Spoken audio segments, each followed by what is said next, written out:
President Trump lashing out at big retailers, telling them threateningly to eat my tariffs or pay the price. Walmart last week announcing it will very soon have to raise some prices because of tariffs. Back with us again to talk tariffs and trade war, Syracuse University professor Patrick Redfield. Pat, always good to see you. Thanks for stopping by again. Yeah, great to be here.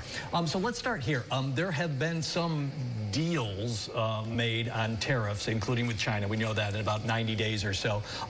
May seem like semantics, but there's an actual difference between trade deals and trade agreements, right? Help us understand what that means and why it's actually important. Sure. So from what I understand from the Trump administration, a trade deal is just kind of the framework. So it's basically stating, okay, here's what we're going to trade. This is what the tariff is.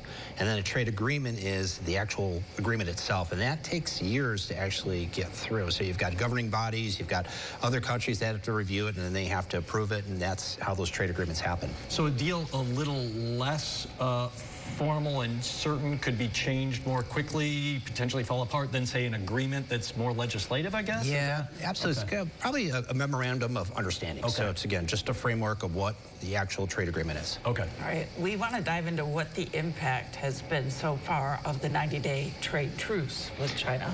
Yeah, so we're seeing a lot of activity, especially with China. And so just so you folks know that everything kind of stopped once the announcement was made of the 145% increase on prices. So all of your companies really more or less stopped ordering, canceled orders, and there's just this huge hole in the supply pipeline. And so once the agreement, there was a change in the tariff, and now it's only 30%, and that'll last for 90 days. What we're seeing now is we're seeing this mass rush to get to the States and to get as much as you possibly can, probably before the holiday season. So it's causing a lot of issues and lots of problems because, again, the supply chain can only handle so much. Gotcha. So you shut it off, and now you've actually expanded it, and now we've got, there's more costs now because now there's less capacity of shipping and trucking, and so all these prices are going up, and it'll just add to the actual tariff cost. Sounds like a bit of a mess.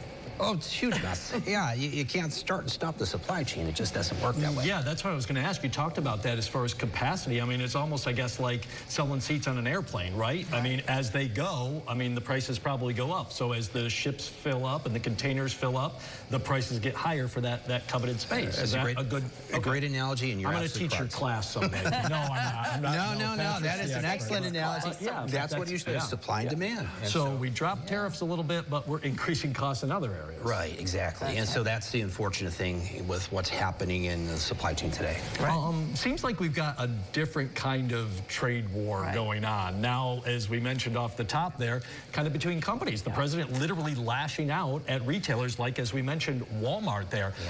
How does this play out? Do we keep having this war of words, and is that all it is, a war of words, or does it actually translate into, again, what we all are paying at the stores somehow? Yeah. So what's supposed to happen is when you enact a tariff, you're raising prices on international goods, and that'll allow your domestic companies to come in and sell at a lower price, and then usually what happens is they're supposed to take that market share. So what President Trump is doing is kind of counterintuitive to that. So it's almost like, I want to say communist, but you can't tell, retailers, here's the price that you're going to charge, and by the way, I'm going to hit you with this huge tax. It doesn't work that way. That's not how it's supposed to work. If you enact tariffs, you're supposed to be helping some type of industry or trying to, again, be able to help domestically what's happening here in the States. Consumers now holding their breath. To what degree should we expect other major retailers to start raising prices now? All of them will. Yeah, so that's the unfortunate thing. If Walmart says they're going to be raising prices, all the retailers will be lockstep, and they're going to raise prices too.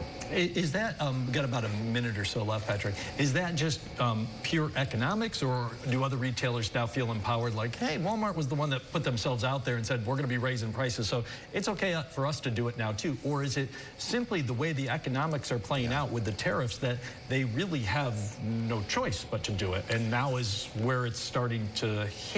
Yeah, it's the economics of the tariff. Okay. Yeah, so I think the Walmart can actually handle this because they're so big, but your smaller retailers, they're going to struggle. Your small mom and pop businesses, they may go out of business just because they won't be able to make a profit. And that's the dilemma with these tariffs, is just it takes away from profits and hurts businesses. And what's the supply chain look like right now?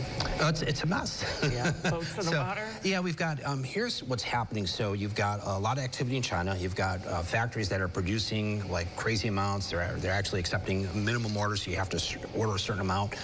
All of the cargo ships are full. They're on their way to the States, and so what will happen is probably in the next month we'll start to see all these boats queue up just like we did with COVID, and they'll be trying to get into the ports, and then it'll be a madhouse. Everybody will try to get their stuff to their particular place, and it'll just be chaos. Okay. Stay tuned. We're going to have to have you back maybe in a month. Up. Yeah, we will follow it up. Pat, always great to have you. Thanks for breaking stuff down. You're very welcome. Very welcome.